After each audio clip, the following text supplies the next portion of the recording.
আসসালামু আলাইকুম সুপ্রিয় ষষ্ঠ শ্রেণীর শিক্ষার্থী, জেবি ম্যাথকে স্বাগতম। আমরা আজকে তোমাদের প্রথম অধ্যায় অনুশীলনী 1.5 3 নম্বর প্রশ্নের সমাধান করব। তো 3 নম্বরে আমাদের সরল করতে হবে। এখানে বলেছে সরল করো। তাহলে দেখো 3 ক নম্বর, এখানে আছে 1/2/3 এর 1/5 ভাগ 1/9। তাহলে আমরা এখানে যে পূর্ণ ভাগ হয়, তাহলে 3 একে 3, এর সাথে 2 যোগ করলে 5/3 হবে। এর 1/5, আমরা এই ভাগটাকে যদি গুণ করে দিই তাহলে 9 উপরে যাবে আর নিচে আসবে 1। তাহলে এখানে এর বলতে কিন্তু এটা আমরা গুণ বুঝি, তাহলে এখানে 5 এর সাথে 5 কাটবে, 3 এর সাথে 9 কাটলে এখানে 3 থাকবে, অর্থাৎ 3 3 9 হয়। তাহলে 3 এবং 3 দ্বারা 9 কে ভাগ করলে 3 থাকে।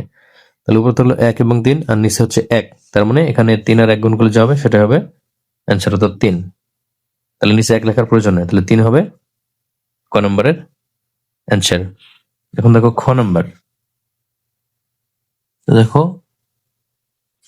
খ নম্বর আছে 3/2/3, 3/2/3 গুণ 4/5 এর 4/7/12।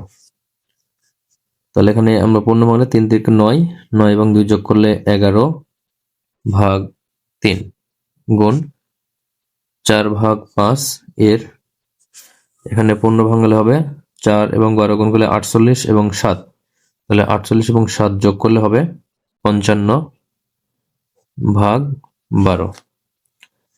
তাহলে এখান থেকে আমরা যদি দেখো কাটাকাটি করি, তাহলে এখানে হবে 5 দ্বারা 55কে ভাগ করলে হবে 11, 4 দ্বারা 12কে ভাগ করলে 3, তাহলে এখানে 3 এবং 3, অর্থাৎ এখানে 3 থেকে 9 থাকলো আর উপরে থাকলো 11 গুণ 11। তাহলে আমরা গুণ আকারে লিখবো 11 গুণ 11 কত হয়, 11 গুণ 11 121। এই 11 এবং 11 গুণফল 121, আর 3 এবং 3 গুণ করলে 9, তাহলে 121কে 9 দ্বারা ভাগ যায় কিনা, ভাগ 9। এটা কিন্তু ভাগ যাচ্ছে না, আমরা এটাকে পূর্ণ আকারে লিখবো।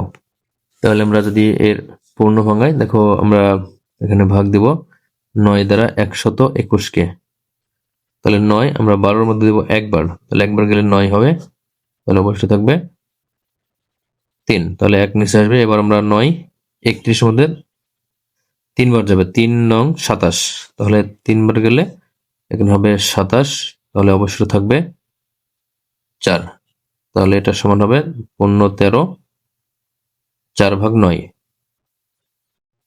তাহলে এখানে আমাদের সমান হবে 13/4/9, এটা হবে খ নম্বরের অ্যান্সার।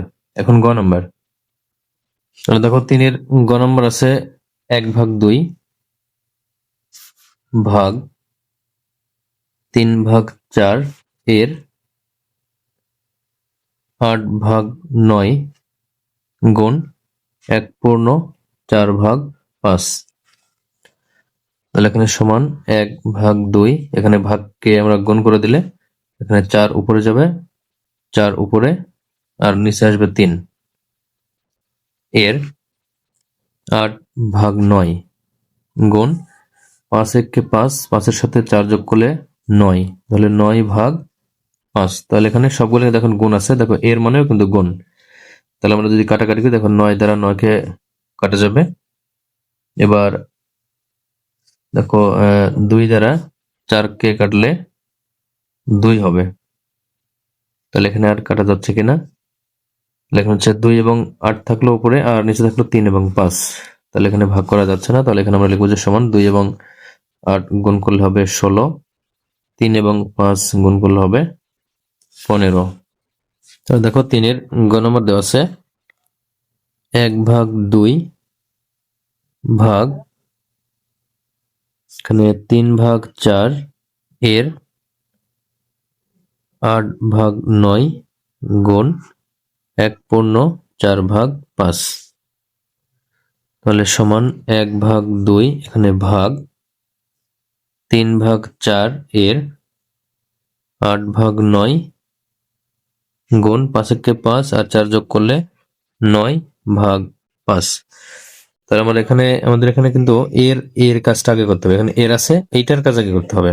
তাহলে 4 দ্বারা 8কে ভাগ করলে হবে 2, 3 দ্বারা 9কে ভাগ করলে হবে 3।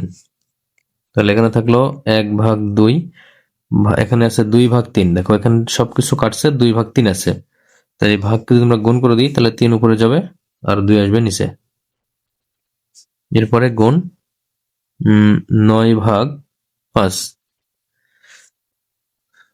তাহলে এখানে গুণফল দেখো 3 এবং 9 গুণ করলে হবে 27 ভাগ 2 এবং 2 গুণ করলে 4, 4 এবং 5 গুণ করলে 20। তাহলে এটাকে আমরা যদি পূর্ণ আকারে নিয়ে আসি তাহলে 20 দ্বারা 27কে ভাগ করলে একবার যাবে, তাহলে একবার গেলে 20 হবে, অবশিষ্ট থাকবে 7। তাহলে 1/7/20। তাহলে এটা সমান হবে 1/7/20। এটা হবে গ নম্বরের অ্যান্সার।